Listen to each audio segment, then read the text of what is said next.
Esta muller de la que vos voy a falar a continuación ye la única de les 5 que nun ye asturiana. Siéntolo, pero ye una figura histórica que a mí me presta mucho y de la que sabemos bien poco. Yo personalmente descubríla gracias a la novela Potestas de Xulio Arbesú, ganadora, casualidad o non, del la 23ª edición del Premio Josefa Xovellanos. Y ya que, como diz un buen profesor que tuve yo en el instituto, la historia son relaciones e influencias. Bueno, que me voy del tema. Esta muller foi la primer reina que hubo en Europa en la Edad Media y una de les poques que lo foi con pleno derecho, ya que ella era filla única. Ella ye la reina Urraca I de Lleón, la temeraria.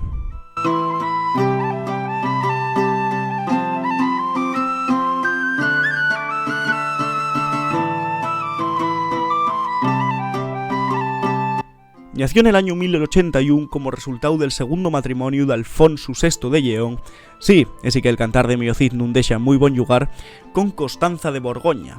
La reina quedó imposibilitada de tener más fíos después de parir a Urraca, sino que Alfonso non tuvo más remedio que no mala la su heredera y exítima. Tenía unas cuantas fías bastardes, pero eran todas mujeres, y puestos a que una mujer reinara en Lleón, pues por lo menos que fuera de sangre regia.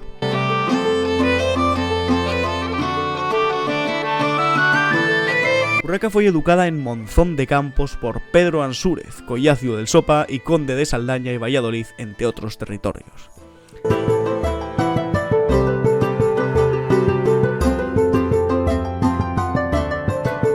En el año 1086, Lleón sufrió una derrota contra los almorávides en Sagrajas y Alfonso, aprovechando los yazos familiares de la su muller, pidió ayuda a nobles franco-borgoñeses. Entre ellos había un sobrín de Constanza, Enrique de Borgoña, y el so primo, Raimundo de Borgoña. Con el objetivo de asegurar la tranquilidad del reino heredando el trono Urraca, pensóse en casarla con Enrique, pero al ser primos hermanos, la iglesia nun iba a permitirlo, y es por eso que se decide casarla con Raimundo. El primer documento que se conserva de ese matrimonio ye del 1093, entonces Urraca tenía 12 años y Raimundo 23. En ese mismo año muere la reina Constanza y Alfonso nun tardan al contraer relevo en una princesa mora, Zaida, Isabel, cuando se pasó al cristianismo, con la que tendría un fiu varón y lo fadría el su heredero, naturalmente, dejando a Urraca en sin ser la reina heredera. Alfonso VI cedió a Urraca al condado de Galicia y a la su medio hermana Teresa, casada con Enrique de Borgoña, el condado portucalense.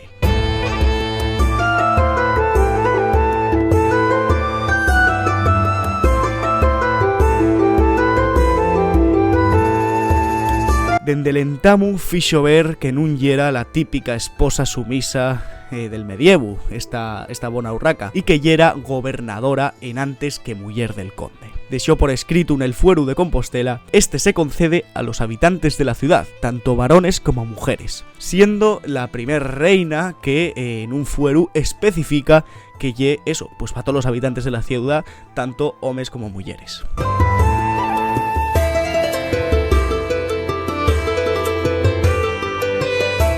Del su matrimonio salieron dos fíos, Sancha y Alfonso Raimúndez, que fue educado por Pedro Froilaz en Compostela. Pero toca mudó en el año 1107 cuando Raimundo murió por disentería, y poco tiempo después murió también Sancho Alfónsez, el que fuera fiu de Alfonso VI con Zaida, la princesa mora, y que yera el heredero lexítimo de León, por lo que Alfonso VI tuvo que nomar otra vegada a Urraca heredera de Lleón, mal que pesara, ya señora de Galicia como sucesora, con la condición de que casara con daquien. Acabó casando con Alfonso I de Aragón, quien nun tenía fíos. Pero acordóse que si non tenía ningún, Alfonso Raimúndez, el que ya era el fiu de Urraca, heredaría también el su reino.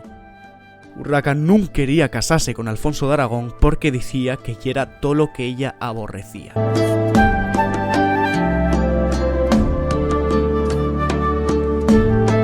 En xunetu del 1109 murió Alfonso VI y Urraca heredó el trono. Nochobre casóse con Alfonso de Aragón, y eran reyes de Galicia, condado portucalense, Lleón, Pamplona y Aragón. Pero el matrimonio tuvo unos cuantos poderosos a la escontra de algunos nobles lleoneses porque vían cómo Alfonso de Aragón colocaba a aragoneses en puestos de poder lleoneses. Otros partidarios de Alfonso Raimúndez, que ya era el fiu de Urraca, defendían que éste gobernara en Galicia.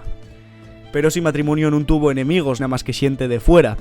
ellos mesmos nun taben a gusto con l'enllaz. Quieren dos personas a veces a mandar. Urraca decía que sufría por parte de Alfonso deshonres, dolores y tormentos, a más de violencia física. También tarrecía que el so mariu matara al so fíu, porque este, si nun tenían fíos, diba a ser l'heredero, ya que viendo la relación que tenían, tampoco podemos decir que ficieren mucho por tener fíos, ¿no? Urraca entamó a tomar decisiones y firmar documentos en sin contar col so mariu, de algo muy extraño una época, cuando se hizo famosa la so frase «El rey soy yo». Entamó junto a los sos partidarios a buscar la nulidad del matrimonio, poniendo de excusa el parentesco que tenían entre ellos, ya que compartían bishuelu, y el Papa Pascual II, que ya era pariente borgoñón, aprobó el desenllaz. Alfonso entonces zarró a Urraca en una fortaleza, pero no mucho tiempo, ya que el conde Gómez González sofitóla a salir y dio el resguardo.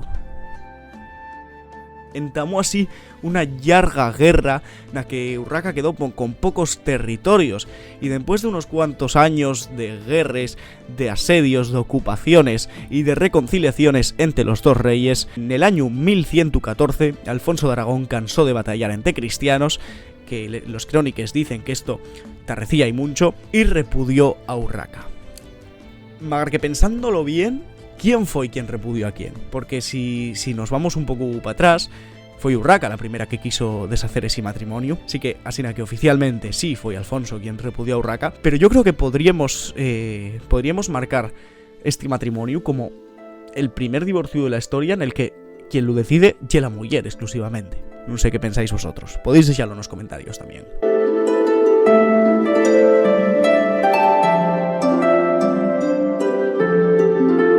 Pero los problemas no finaron con ese divorcio. El condado portucalense seguía queriendo ser independiente y la su aventura con Pedro de Lara trajo y enemistades per todo el reino. Galicia, col tutor del Sofío al mando, también quería ser independiente. Además, podemos añadirles, ya que estamos en Asturias, les revueltes del conde de les Asturias d'Ubieu, Gonzalo Peláez. Para calmar los ánimos, Urraca cedió al fío el reino de Galicia y el de Toledo. Los oscaberos años fueron también difíciles, repetíanse los conflictos mencionados anteriormente y más revueltas populares como la de Compostela, donde llegaron a agarrar a la propia Urraca, desnudáronla y pegaron una somanta palos que morría sin un fora por la ayuda de unos cuantos cristianos ciudadanos tarrecientes que tenían miedo de las represalias que podía tomar es contra la ciudad. Fue benevolente, muchos dicen porque ya eran los 2 años de vida y no quería agarrar más enemigos, y nada más que desterró a los responsables de la revuelta.